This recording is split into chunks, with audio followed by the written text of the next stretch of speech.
Welcome to another bonus edition of Upon Further Review. Upon further review. And in this edition, we'll be talking about the Carolina Panthers at the Cincinnati Bengals. And this Week 6 matchup will be on October 12th at 1 p.m. Eastern Time. And you can catch that on your local Fox affiliates.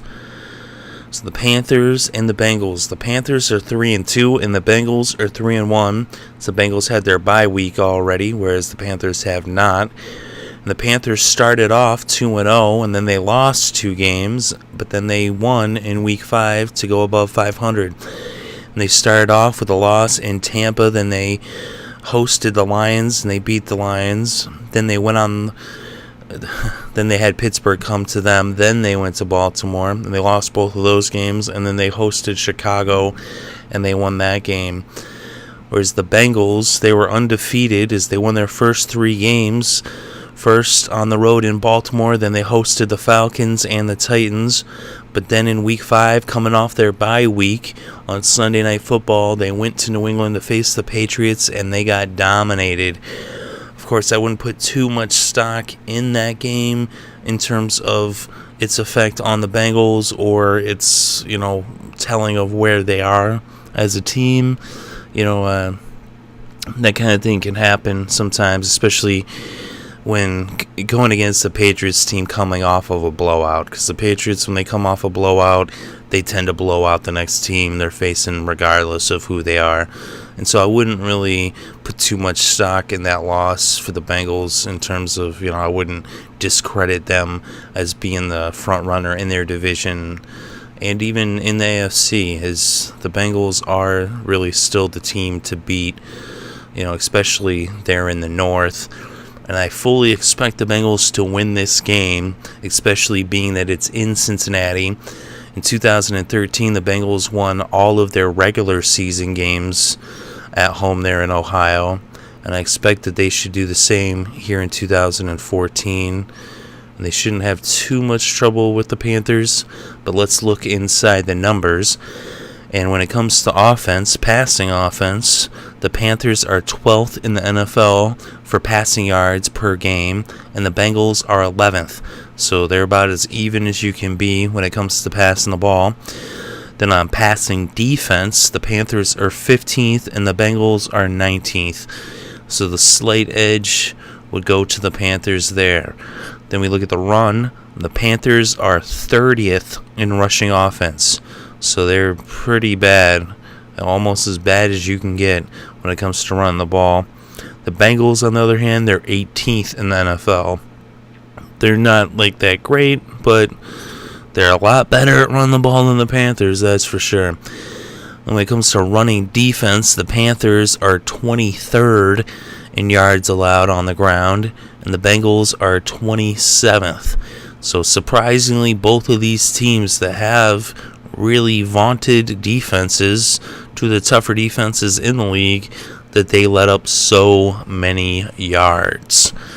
But let's look at, and I'd say actually when it comes to the ground, you got to give the edge to the Bengals. So then when it comes to points scored, the Panthers have scored the 23rd most points per game in the NFL, and the Bengals are 13th in the NFL for points scored. When it comes to points against, the Panthers are 18th and the Bengals are 6th. So when it comes to scoring, when that's how the games are decided, the advantage is for the Bengals. The Bengals can put up points and they do not let up points, whereas the Panthers have been struggling on both ends. They've been struggling to put anything on the board, and they've been struggling to stop teams as well. And they actually struggle even more when it comes to scoring than they do to stopping teams. Their strength definitely is in their defense, but with how bad they are at putting points on the board, that makes it even harder for their defense to stop other teams. Whereas the Bengals, they are excellent when it comes to stopping teams from scoring. They have a defense that so far this year is kind of like a bend but don't break. They let up yards, but they don't let anybody in the end zone.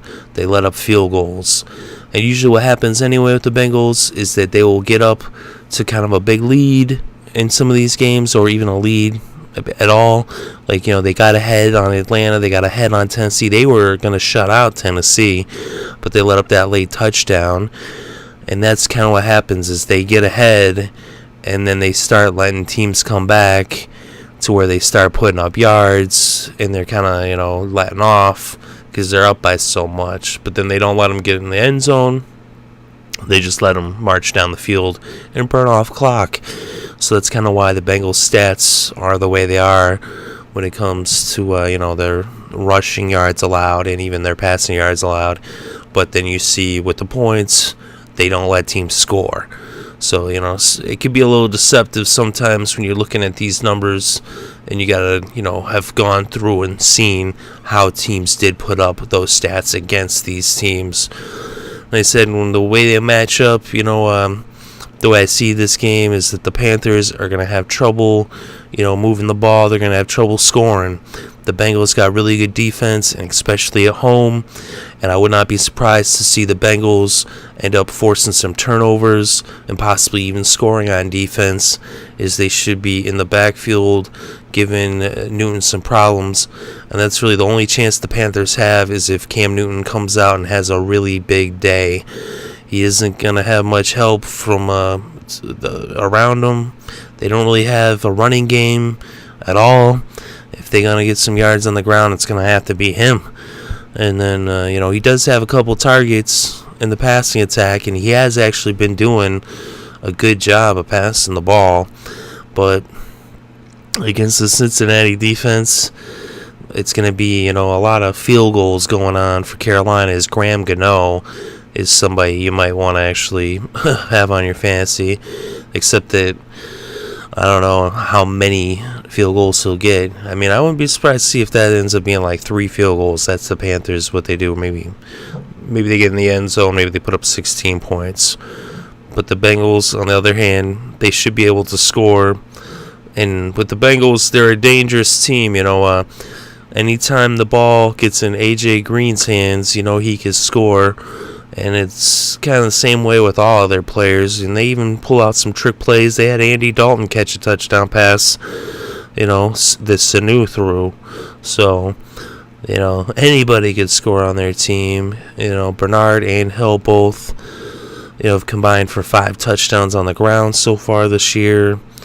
And Green, Sanu, and then Dalton have all combined for 5 touchdowns scored, through the air. So